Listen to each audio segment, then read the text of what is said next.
আজকে মার্কেটের মধ্যে প্রায় বেশিরভাগ ইন্ডেক্সের মধ্যেই ভালো সেলিং এসছে। নিফটি তার স্ট্রং সাপোর্টকে ব্রেক করে ট্রেড করেছে। তো নিফটির মধ্যে আজকে আমরা দেখেছি তার হায়ার লেভেল থেকে প্রায় 200 পয়েন্টেরও বেশি, সেন্সেক্স 689 পয়েন্টেরও বেশি এবং ব্যাংক নিফটি 200 পয়েন্টের বেশি নেগেটিভে ক্লোজিং দিয়েছে। এছাড়াও মিড ক্যাপ ইন্ডেক্স 517 পয়েন্ট এবং স্মল ক্যাপ ইন্ডেক্স 192 পয়েন্ট নেগেটিভে ক্লোজ দিয়েছে। তো আজকে মার্কেটের মধ্যে এতটা সেলিং কেন এসেছে সেটা নিয়ে ডিসকাস করব। এছাড়াও আজকের ভিডিওয়ে আপনাদেরই রিকোয়েস্টে দুটো স্টক নিয়ে আলোচনা করব। চলুন তাহলে ভিডিওটা শুরু করা যাক। আমি নিরুপমা, শেয়ার শেখো চ্যানেলের পক্ষ থেকে সকল ভিউয়ার্সদের স্বাগত জানাই। আর চ্যানেলে যদি ফার্স্ট টাইম ভিজিট করে থাকেন অবশ্যই চ্যানেলটা সাবস্ক্রাইব করে নেবেন আর পাশে থাকা বেল আইকনটা প্রেস করে রাখবেন। আমি ভিডিও আপলোড করার সাথে সাথে আপনাদের কাছে ভিডিওটা পৌঁছে যাবে। আর ভিডিওটা ভালো লাগলে অবশ্যই লাইক এবং শেয়ার করতে ভুলবেন না। ভিডিও শুরু করার আগে বলি, আপনারা অনেকেই বলেছেন যে মিড ক্যাপ আইটি স্টক নিয়ে একটু আলোচনা করার জন্য, তো যে স্টকগুলো লং টার্মে ভালো রিটার্ন দিতে পারে। তো আগামীকাল এই মিড ক্যাপ আইটি স্টক নিয়ে আলোচনা করব, এর সাথে সাথেও এই আইটি সেক্টর নিয়েও আলোচনা করব। তো চলুন আজকের ভিডিওটা শুরু করি। তো মার্কেট আজকে কীরকম সারাদিনে ট্রেড করেছে সেটা নিয়ে আগে আলোচনা করব। আজকে আমরা দেখেছি নিফটি ওপেন হয়েছিল 25,255, সেখান থেকে হাই তৈরি করেছিল 25,322। এরপর নিফটির যেটা স্ট্রং সাপোর্ট লেভেল 25,300, সেখান থেকে কিন্তু একটা ভালো ব্রেকডাউন হয়। গতকালের ভিডিওতেই আপনাদের সাথে শেয়ার করেছিলাম যে নিফটি যদি তার 25,300 লেভেলকে ব্রেক করে তাহলে নিচের দিকে আমরা 25,100 পর্যন্ত নিচের দিকে আসতে পারি। তো সেরকমই আজকে আমরা দেখলাম 25,322 হাই করার পর সেখান থেকে কিন্তু একটা সার্ভ সেলিং এলো। নিফটি যেখানে লো তৈরি করলো আজকে সেটা হচ্ছে 25,135।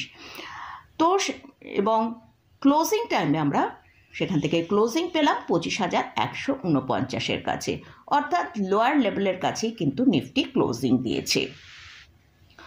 তো নিফটি এতটা সার্ভ সেলিং আমরা কেন দেখলাম? আমরা দেখতে পেয়েছি যে কোয়ার্টারলি যে আর্নিংয়ের রেজাল্ট সেটা আসতে শুরু করেছে এবং সেখানে আমরা দেখছি উইক রেজাল্ট আসছে। গতকাল আমরা দেখেছি মার্কেট আওয়ার্সের পর টিসিএসের রেজাল্ট এসছে। মার্কেটের যেটা এক্সপেকটেশন ছিল সেটা কিন্তু টিসিএস বিট করতে পারেনি। তো আমরা দেখেছি টিসিএস কোয়ার্টার অন কোয়ার্টারের যে রেজাল্টটা দেখিয়েছে সেখানে কিন্তু রেভিনিউর মধ্যে প্রায় 0.59% ডিক্রিজ করেছে। অর্থাৎ মার্চ কোয়ার্টারে যে রেভিনিউ এসেছিল সেটা 64,479 করোড় ছিল। এবারে জুন কোয়ার্টারের যে রেজাল্ট এসেছে সেটা 63,435 করোড়, অর্থাৎ সেখানে আমরা দেখতে পাচ্ছি একটা ভালো ডিক্লাইন এসছে। তো সেই জন্য কিন্তু মার্কেটে আমরা এতটা সেলিং দেখতে পেয়েছি। এছাড়াও সেকেন্ড যে পয়েন্টটা, মার্কেটে ট্রেড ড্রিল নিয়ে যে আমাদের ডোনাল্ড স্যারের যে ডিসকাশন সেটা কিন্তু ইন্ডিয়ার জন্য এখনও তার কোনো ডিসিশন আসেনি, তাতেও কিন্তু মার্কেটের মধ্যে একটা আনসার্টেনিটি তৈরি হয়েছে। তো এর জন্যও কিন্তু মার্কেটে আমরা একটা সেলিং দেখতে পাচ্ছি। এছাড়াও থার্ড যে পয়েন্টটা, আমরা মার্কেটের মধ্যে আজকে এতটা সেলিং দেখতে পেয়েছি তার কারণ এফআইসরা কিন্তু আজকে একটা স্ট্রং সেলিং করেছে। এফআইসদের ডেটা এলে সেটা আমরা দেখতে পাবো যে এফআইসরা আজকে কিন্তু একটা হিউজ ভলিউমে সেল করেছে বলে কিন্তু মার্কেটে এতটা সেলিং হয়েছে। আর এছাড়াও মার্কেট এখন একটা আপনাদের সাথে আগেই শেয়ার করেছি যে অন্যান্য ভিডিওয়ে যে মার্কেট এখন কিন্তু অনেকটা হায়ার লেভেল হাই ভ্যালুয়েশনে ট্রেড করছে। তো তার জন্য কিন্তু আমরা মার্কেটের মধ্যে সেলিং দেখতে পাচ্ছি। তো আজকে যেহেতু নিফটির মধ্যে প্রায় আমরা 200 পয়েন্টেরও বেশি একটা সেলিং দেখেছি, এর সাথে সাথেই আমরা ব্যাংক নিফটির মধ্যেও একটা স্ট্রং সেলিং দেখতে পেলাম। ব্যাংক নিফটিও তার যে স্ট্রং সাপোর্ট লেভেল ছিল 56,850 তাকে ব্রেক করে নিচের দিকে ট্রেড করেছে। আজকে ব্যাংক নিফটি যেটা লো তৈরি করেছে 56,607। ব্যাংক নিফটি আজকে ক্লোজিং টাইমে ক্লোজ দিয়েছে 56,754 কাছে। তো নিফটির জন্য এখন যেটা স্ট্রং সাপোর্ট রয়েছে সেটা খুবই একটা ছোট্ট, খুব কাছাকাছি একটা সাপোর্ট রয়েছে, সেটা হচ্ছে 25,125। আর ব্যাংক নিফটির জন্য যে সাপোর্টটা আছে সেটা হচ্ছে 56,600 থেকে 56,500। তো আজকে এই নিফটিকে সাপোর্ট দিয়েছে ফার্মা এবং এফএমসিজি সেক্টর। আর যেহেতু কালকে আমরা দেখেছি টিসিএস এর রেজাল্ট খুবই খারাপ এসছে, টিসিএস হচ্ছে আইটি সেক্টরের একটা দিগ্গজ কোম্পানি, তো তাই জন্য কিন্তু আজকে আমরা দেখেছি আইটি সেক্টর ভালো একটা ডিক্লাইন, প্রায় 700 পয়েন্টেরও বেশি ডিক্লাইন দেখিয়েছে, এবং এর সাথে সাথেই অটো সেক্টরের মধ্যেও আমরা একটা ভালো ডিক্লাইন দেখতে পেয়েছি। নিফটি, ব্যাংক নিফটির লেভেলগুলো নিয়ে ডিটেলসে আলোচনা করব সানডে ভিডিওতে, কোথায় স্ট্রং সাপোর্ট আছে এবং এই উইকে নিফটি, ব্যাংক নিফটি কিরম ট্রেড করতে পারি সব কিছু নিয়ে ডিটেলসে আলোচনা সানডে ভিডিওতে আপনাদের সাথে শেয়ার করব।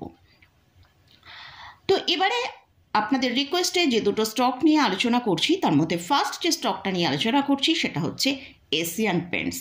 এশিয়ান পেন্টসের কারেন্ট প্রাইস চলছে 2,439 টাকা। স্টকটা এখন তার হায়ার লেভেল থেকে প্রায় 32% নিচে ট্রেড করছে। তো আমরা যদি একবার স্টকের চার্টের দিকে ফোকাস করি, আমরা মান্থলি চার্ট দেখছি, তো স্টকটাকে দেখছি লাস্ট 3 বছরে 3,550-এর ওপর কিন্তু যে প্রাইসটা রয়েছে তার হার্ডলের ওপর কিন্তু সাস্টেন করতে পারেনি, সেখান থেকে কিন্তু বারবারই আমরা দেখেছি সেলিং এসে গেছে। তো লাস্ট 6 মান্থে এই স্টকটা যে লো তৈরি করেছে সেটা হচ্ছে 2,124 টাকা। তো সেখান থেকে আমরা যদি দেখি স্টকটা এখন 16%-এর মতন একটা ছোট্ট র্যালি দিয়েছে। এই স্টকটা যতক্ষণ না 2,765-এর ওপর ট্রেড করে সাস্টেন করছে ততক্ষণ কিন্তু এই স্টকের মধ্যে আমরা কোনো বড় আপসাইড দেখতে পাবো না। তো আমার ভিউয়ার্স তিনি বলেছেন শর্ট টার্মের জন্য এই স্টকে বাই করা যায় কিনা। স্টক এখন একটা রেঞ্জের মধ্যে ট্রেড করছে, যেটা ওপরের দিকে হচ্ছে 2,480 থেকে 2,550, আর নিচের দিকে 2,150 থেকে 2,200। এই রেঞ্জের মধ্যেই ট্রেড করছে। এখন আপার রেঞ্জের কাছে স্টকটা ট্রেড করছে। তো স্টকটাকে যদি এই রেঞ্জের মধ্যে ট্রেড করা যায় সেটা করা যেতে পারে। লোয়ার লেভেলের রেঞ্জের লোয়ার লেভেলের কাছে এলে সেখানে বাই করে আপার রেঞ্জের কাছে সেল করা যেতে পারে। তো স্টকের জন্য যেটা স্ট্রং এখন সাপোর্ট রয়েছে সেটা হচ্ছে 2,050 থেকে 2,100। এই সাপোর্টটা যদি এশিয়ান পেন্টস ব্রেক করে তাহলে কিন্তু আবার ফ্রেশ সেলিং এই স্টকের মধ্যে আসতে পারে। নেক্সট যে স্টকটা নিয়ে আলোচনা করছি সেটা হচ্ছে হিন্দুস্তান ইউনিলিভার। স্টকের কারেন্ট প্রাইস চলছে 2,520 টাকা। আজকে স্টকটা প্রায় 4%-এরও বেশি একটা র্যালি দেখিয়েছে। স্টক ওপরের দিকে ট্রেড করছে, যেটা 2,520 টাকার আজকে ক্লোজিং দিয়েছে। স্টকটা এখান থেকে একটা ভালো আপসাইড দেখাতে পারে, যেটা ওপরের দিকে 2,594 থেকে 2,600 টাকা পর্যন্ত একটা আপসাইড দেখাতে পারে। আর স্টক 2,300 থেকে 2,350-এর নিচে যদি ট্রেড করে তাহলে কিন্তু স্টকটা নিচের দিকে 2,250 পর্যন্ত নিচের দিকে আসতে পারে। আর স্টক এখন তার 9, 21 এবং 50 EMR উপরে ট্রেড করছে। তো স্টকটার কিন্তু আজকে একটা হিউজ ভলিউমে ট্রেড হয়েছে, তাই হয়তো আমরা স্টকটাকে একটা ভালো আপসাইড এখান থেকে দেখতে পেতে পারি।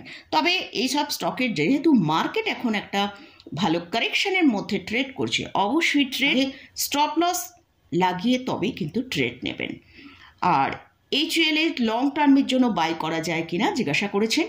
অবশ্যই HUL-কে লং টার্মের জন্য বাই করা যেতে পারে, আর এই একটু ডিক্লাইন এলে বাই করলে বেটার হবে।